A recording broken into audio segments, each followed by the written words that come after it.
This is part 5 of the Delta 7-inch motor-driven bench grinder rebuild series. If you haven't seen part 4, click the link at the top of the screen. In this video, we will be masking and painting as well as comparing many of the options available for the motor data panel. Hello everyone, I'm Jeff and welcome to my shop. We got a lot to cover, so let's get to it. We will begin by masking the inner wheel covers, and for this we're going to mask the bore area first.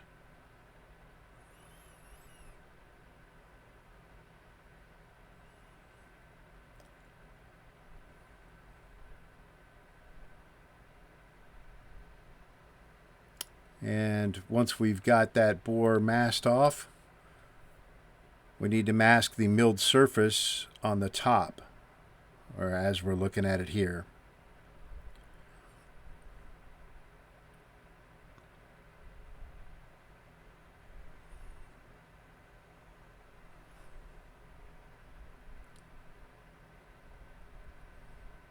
And nothing real crazy. Just some masking tape and an X-Acto knife and you should be able to knock this out without any issues.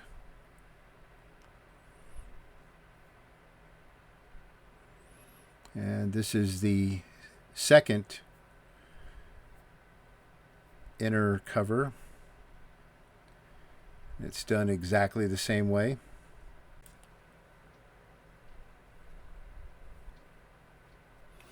And here we are masking off the bearing housing. So again, we're going to mask the bore and then the milled surface on top. Now if you remember, there's a lip in there that the bearing rests on, and we're going to mask that lip as well.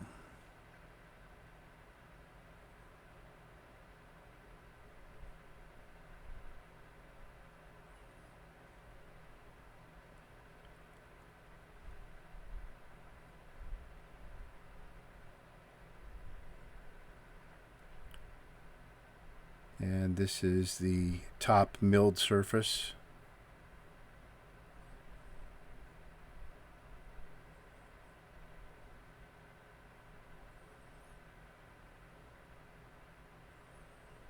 And then this is the other bearing housing. You can kind of see how I take that last part of the masking tape that protrudes from the bore and feather it, and then lay those pieces down, and then I mask that top surface off, and then I cut it all out. So here we're masking off the tool rest, and we're only going to mask the actual top surface of these two tool rests. The rest of it's going to get painted, so the sides and the bottom will all get painted. And if you have a cutting mat, that'll make this go a lot easier. You just lay it down like I have it here and cut out around it on the cutting mat. But you can get these at your various hobby stores.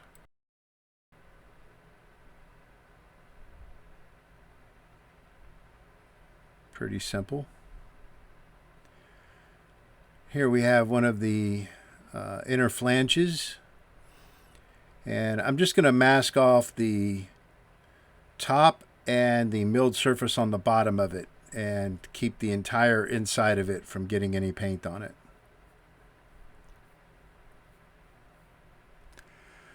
So now we're painting, and the first thing I'm going to do is I'm going to spray everything down with this metal etching primer. And this is a Rust-Oleum product. Sometimes it's called a self-etching primer.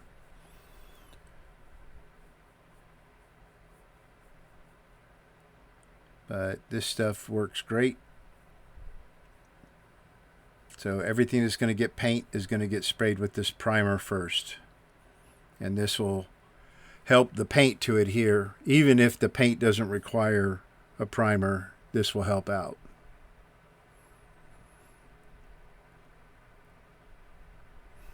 So here we are spraying the stator.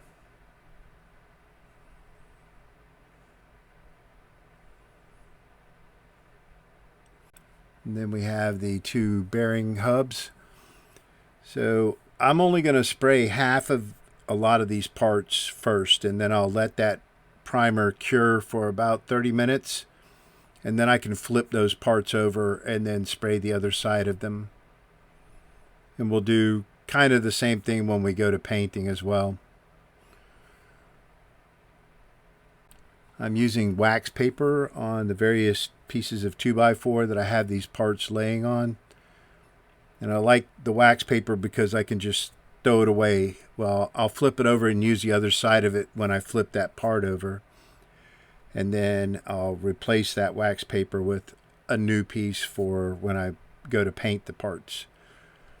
But this allows me to, after I've sprayed it, lift the part off of the Lazy Susan and set it on my workbench without actually having to touch the part. I can just grab that piece of 2x4 and carry it over that way.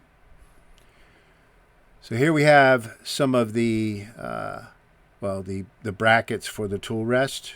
It's a 2-piece bracket, and we're just priming all these parts as well. These are going to get painted black.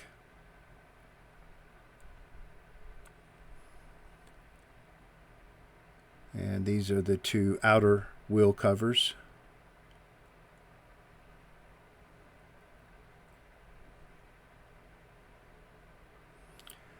And these are the 2 twin lights.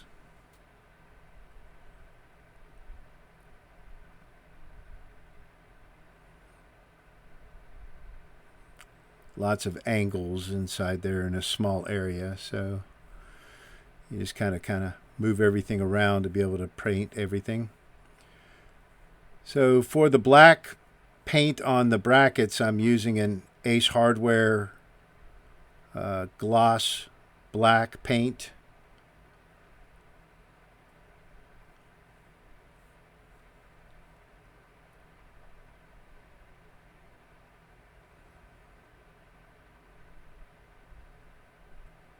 I like this Ace Hardware brand paint. They've got some really good colors like machinery gray that I like.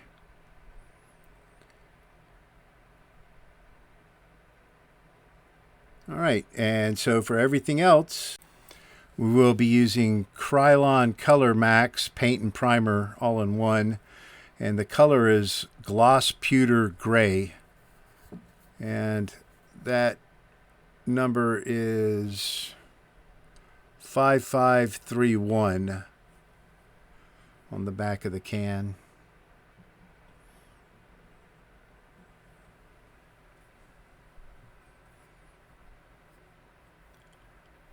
And it looks like a really light color gray right now. It'll darken up a little bit once it cures, but this is a good color match for the original paint that was on this grinder.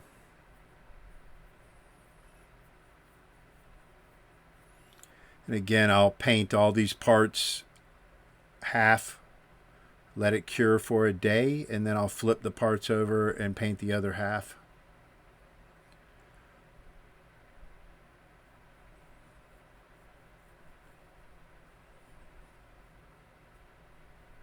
This is the base.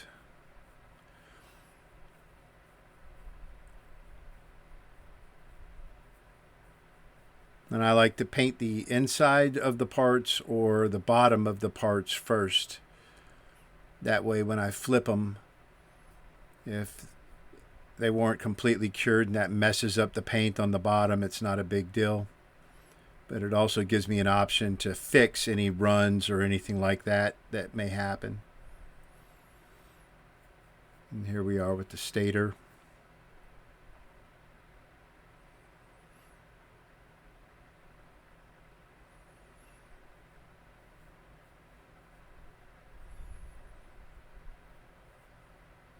And the outer wheel covers.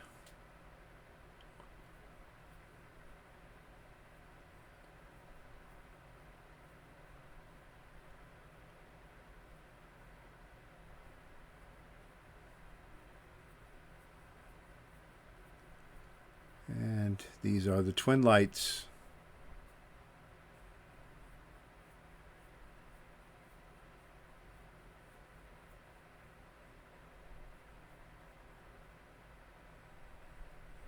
So once all this is painted, we're really only dealing with two colors for this whole build. The gloss pewter gray and then the gloss black, and then there was hardware that we painted in part 4 that got the KG metal coating black, which is kind of a satin finish black, but it'll be fine.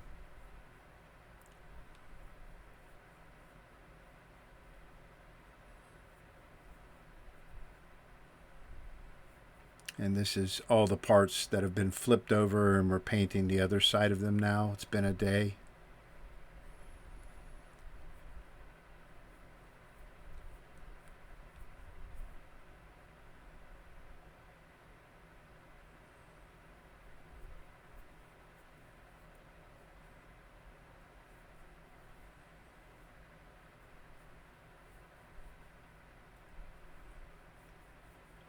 And we'll let all these parts cure for a couple of days before we do anything else with them, other than removing the mask, which is what we're going to do once they're cured for about an hour. And we're going to come back and remove the masking from all these parts. And the reason I do that is because if you let the masking stay on the part, sometimes that masking can take some of the paint with it along the edges when you go to remove it after everything's cured. So if you remove the masking while the paint is still tacky, it should make a clean line and not take any of the paint with it.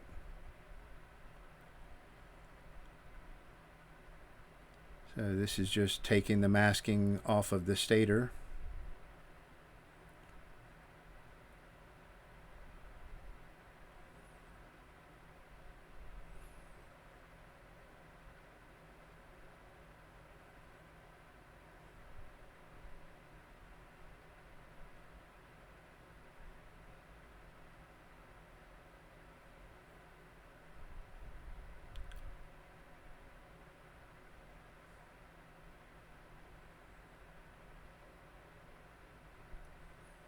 And this is the side of the stator that had all the lead wires coming off of it. So we just got to make sure we're not going to bend or break any of those wires. And these are your bearing hubs, or bearing housings.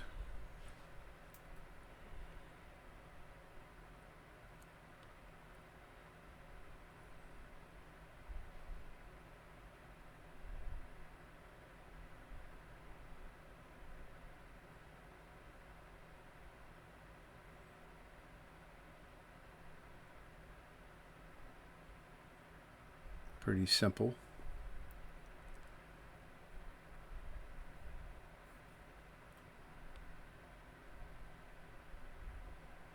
And these are the inner wheel covers.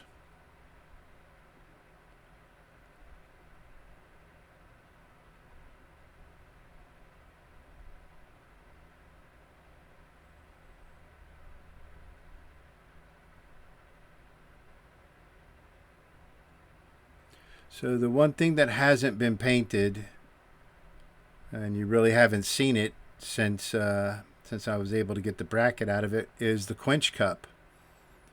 And that's because that quench cup had a ton of debris on the inside that had really adhered to the walls and the bottom. So I have had that thing going through an extensive soak of simple green and citric acid, both for a week or two at this point. I'll pull it out periodically and wire brush the inside of that cup, rinse it, and then soak it again, trying to get as much of the debris out of it as possible.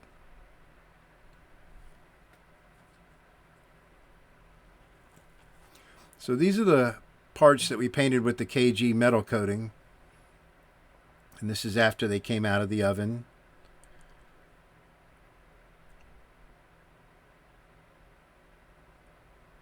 And we're not really, I didn't paint these so that they would not rust. I painted them because I wanted them black. But and this stuff will adhere way better than spray paint will. So the next thing we're going to do is we're going to clean up this serial number plate. And again, I've got one of these abrasive wheels on my Fordham or Dremel. And this is like a 400 grit one. So we're not like sanding it with it. We're just kind of removing that surface layer of film that was on it and getting it down to the bare aluminum.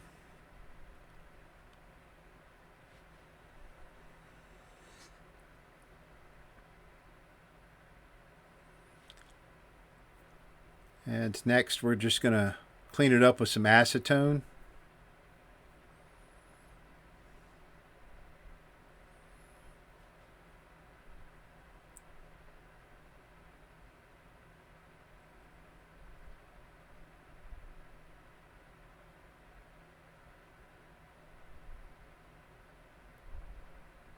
Now you could go real crazy and try to mask off all the letters and numbers and all that kind of junk, but the only area that I'm actually going to mask on that is going to be that center section where it has the serial number itself.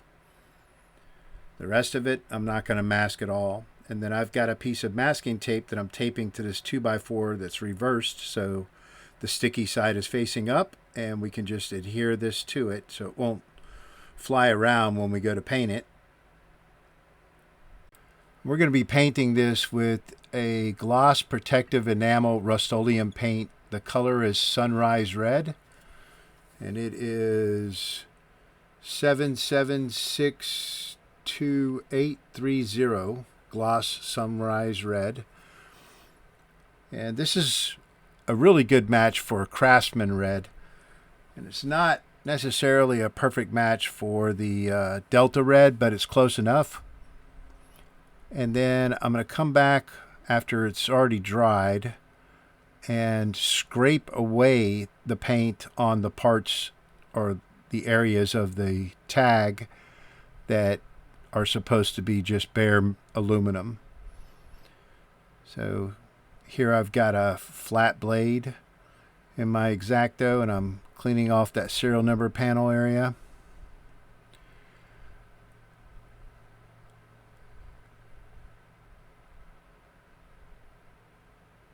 I'm trying not to mess up any of the recessed red area, but I still managed to mess up a couple of spots, but it's not a problem. We can fix that.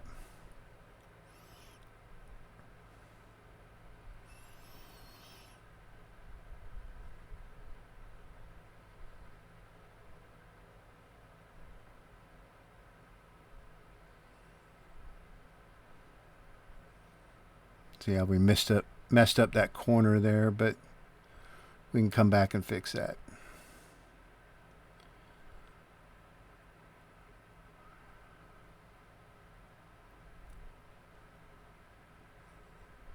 So this is really not the best blade to do the rest of it with. I end up switching back to just a regular X-Acto blade.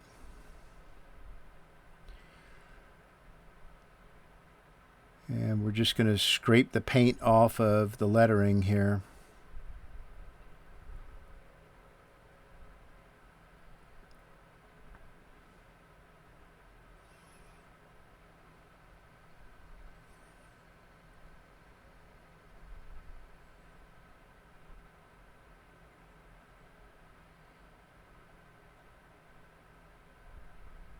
You can see how that N is starting to really stand out.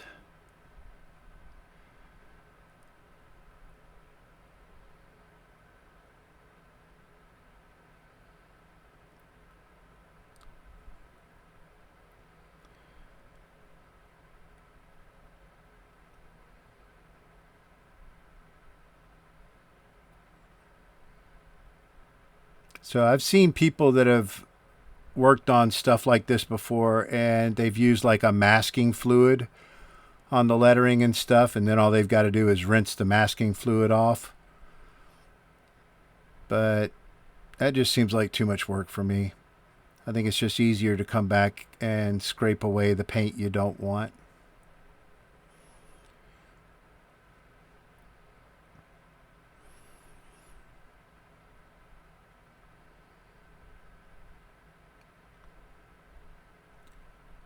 So after that, we've got the border and the area around each one of the holes that the panel screws go through.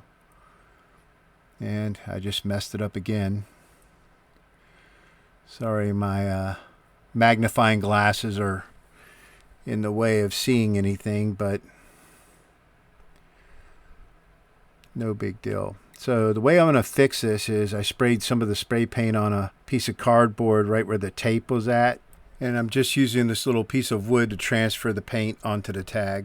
This is kind of what it looks like after I cleaned everything up. It's not perfect, but hey, it looks good enough. So I will clear coat that. All right, so here we are with the original motor data panel. And this is the one that's available from eBay. And this is the one that I had Matt Blast make me from Garage Journal. And here they are side by side. And you can see that Matt Blast's one that's on the far right is way better. Some things about the eBay one that I didn't like, I've highlighted here. A lot of the font's wrong. The center font where it says Triple Duty Grinder, it's not three-dimensional. And if you look at Matt Blast's version, he went ahead and made that correction. But a lot of the lines and stuff just weren't dead on. So his panel looks exactly like the original, in my opinion. He did a fantastic job. So if you're interested in getting one of these, you can just reach out to Matt Blast on Garage Journal, and he'll let you know what they cost and how to go about getting one. Well, that is going to wrap up this video. I hope you enjoyed it. If you did, please like and subscribe. In the next video, I think we're going to start some assembly, so that should be interesting. Once again, I appreciate all of the support, and as always, I will see you next time.